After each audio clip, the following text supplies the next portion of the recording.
नमस्कार दोस्तों, स्वागत है आप सभी का हमारे YouTube चैनल पर। आज हम एक नई सीरीज शुरू करने जा रहे हैं। जो बायोलॉजी वाला पोर्शन है हमारा यूजीसी नेट में, अभी तक जो है हम ग्रंथों वाला पोर्शन कर रहे थे। वो सीरीज भी हमारी धीरे धीरे चल रही है। उसके साथ साथ हमने जो ये बायोलॉजी वाला टॉपिक है वो भी, इसकी भी सीरीज शुरू कर दी है आज से। तो सबसे पहला टॉपिक हम ब्लड का पढ़ेंगे कि ब्लड के बारे में जान लेते हैं। ब्लड का हमारे बॉडी में क्या रोल होता है, क्या क्या इंपॉर्टेंट चीज़ें हैं वो जो ब्लड से रिलेटेड हमारे टॉपिक में है। तो ब्लड की जो सबसे पहले स्टडी करी थी वो किसने करी थी? विलियम हार्वे ने। विलियम हार्वे ने सबसे पहले ब्लड की स्टडी करी थी। ब्लड एक कनेक्टिव टिश्यू है जो हमारी पूरी बॉडी में एक कनेक्शन बना के रखता है। ठीक है, इसीलिए इसको कनेक्टिव टिश्यू कहते हैं क्योंकि ब्लड में पाया जाता है और ब्लड हमारी पूरी बॉडी में पाया जाता है। तो पूरी बॉडी के बीच में कनेक्शन बनाने का काम कौन करता है? ब्लड करता है।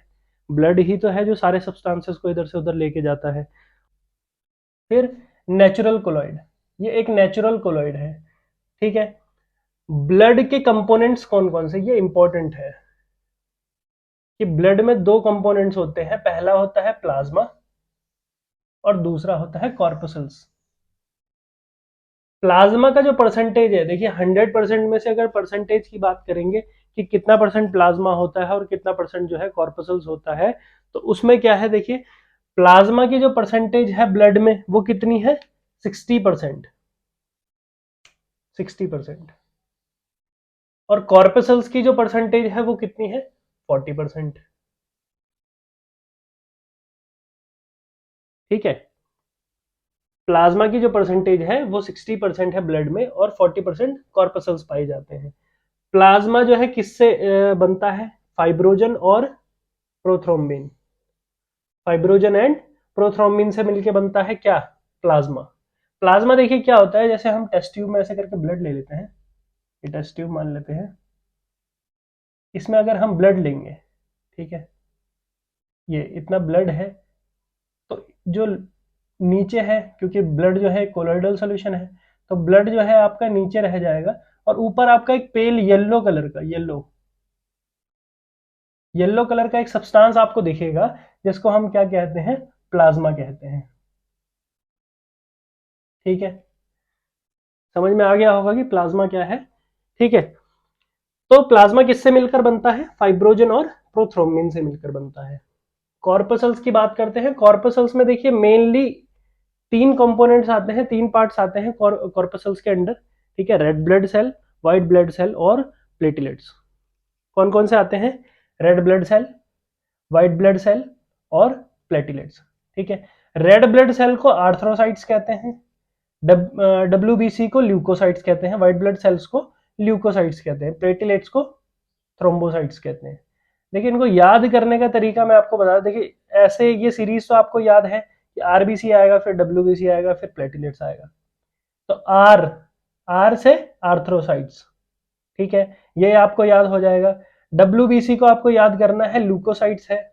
और प्लेटलेट्स तो जो सबसे बड़ा स्पेलिंग है थ्रोम्बोसाइट्स, वो प्लेटलेट्स का है। ठीक है, तो तीनों ही लर्न करने बड़े इजी है। आरबीसी को क्या कहते हैं? आर्थ्रोसाइट्स, डब्ल्यूबीसी को ल्यूकोसाइट्स और प्लेटलेट्स को थ्रोम्बोसाइट्स। इनकी लाइफ के बारे में जान लेते हैं। देखिए आरबीसी की जो लाइफ होती है वो 100 टू 120 डेज की होती है। 100 टू 120 डेज की होती है, मतलब 100 से 120 दिन तक जो आरबीसी का जो एक सेल होता है वो चलता है।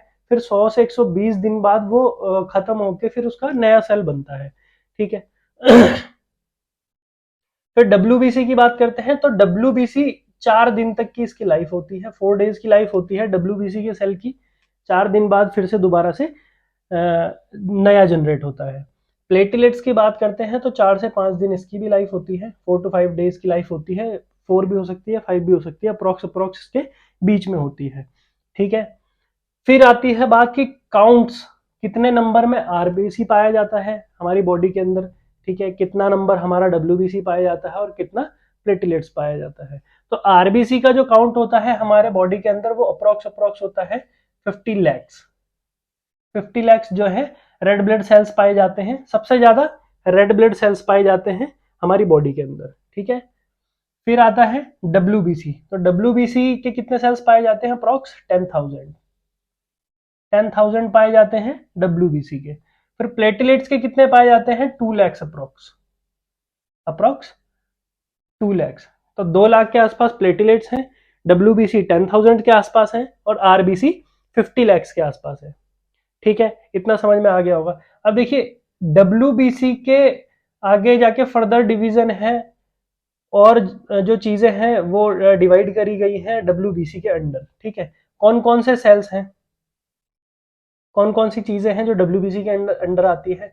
पहला है लिम्फोसाइट्स, फिर है मोनोसाइट्स, फिर है न्यूट्रोफिल, फिर है एसिनोफिल और बेसोफिल। 1 2 3 4 5 सब टाइप्स हैं WBC के। देखिए वाइट ब्लड सेल है, लेकिन वाइट ब्लड सेल कंप्लीट इन सब के कॉम्बिनेशन को वाइट ब्लड सेल कह दिया जाता है। जो ये 5 सब डिविजन्स है, इनके जो कंप्लीट ग्रुप को जो है हम क्या कह देते हैं? WBC कह देते हैं। लेकिन WBC के अंडर बहुत सारी अलग अलग चीजें आती हैं, जैसे लिम्फोसाइट्स है, मोनोसाइट्स है, न्यूट्रोफिल है, एसिनोफिल है, बेसोफिल है। मेनली जो व्हाइट ब्लड सेल है वो टी सेल है। टी सेल जो होता है वही हमारा किसी डिजीज के अगेंस्ट फाइट करने के काम आता है। लिम्फोसाइट्स बनने हमारे बॉडी में बहुत ज्यादा जरूरी होते हैं। किस दृष्टि से? अगर हमें कोई बीमारी है या कोई भी फ्लू वायरल वगैरह हुआ है, तो लिम्फोसाइट्स जब हमारी बॉडी में बनना शुरू होते हैं तो हमारी बॉडी उस बीमारी के अगेंस्ट फाइट करती है और हमारी बॉडी को ओवरकम करने में मदद करती है उस बीमारी से। ठीक है, तो आई होप ये वाला पोर्शन आपका क्लियर हो गया, ये वाला पोर्शन। ठीक है, अब देखिए कुछ और चीजें हैं जो हम जान लेते हैं कि ब्लड की मैन्युफैक्चरिंग कहाँ होती है, ब्लड कहाँ बनता है शरीर में। जब शरीर में ब्लड है तो कहीं ना कहीं तो बन रहा होगा। ठीक है, आपने ये भी पढ़ लिया कि 100 से 120 दिन की इसकी साइकिल होती है, 4 डेज की इसकी होती है, 4 to 5 डेज इसकी होती है। लेकिन जब इसकी साइकिल खत्म हो जाती है तो ये कहाँ जाता है? ठीक है, नया कैसे बनता है, तो उसके बारे में यहाँ पे जानते हैं।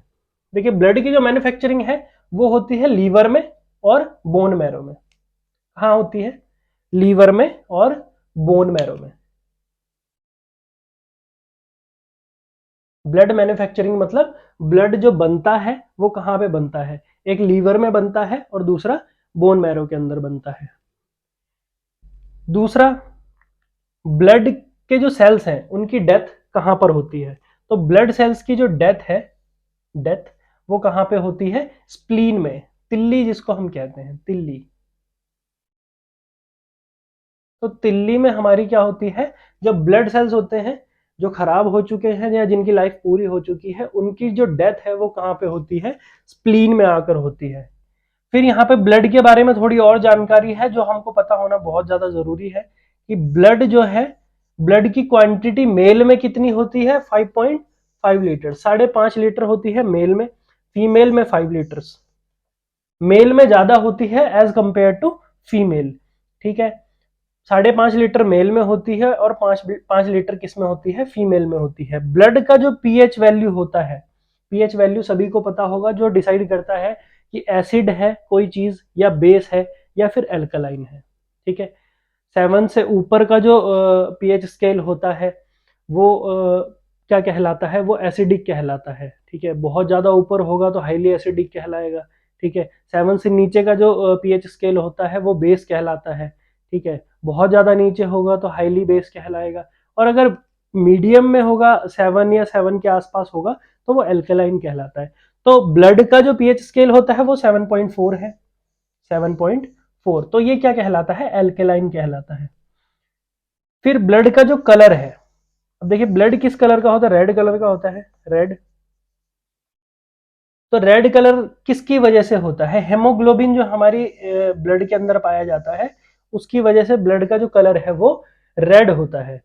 और उसके बाद आता है कि जो हेमोग्लोबिन है वो कहाँ से बनता है, वो किससे हमें प्राप्त होता है या किससे हमें रिटेन होता है? तो आयरन, जो भी हमारे फूड हम खाते हैं उसमें जहां पे भी आयरन पाया जाता है तो आयरन से हीमोग्लोबिन बनता है और हीमोग्लोबिन से फिर जो हमारा ब्लड है उसका रेड कलर बनता है। ठीक है, आई होप आपको ये क्लियर हो गया होगा सभी।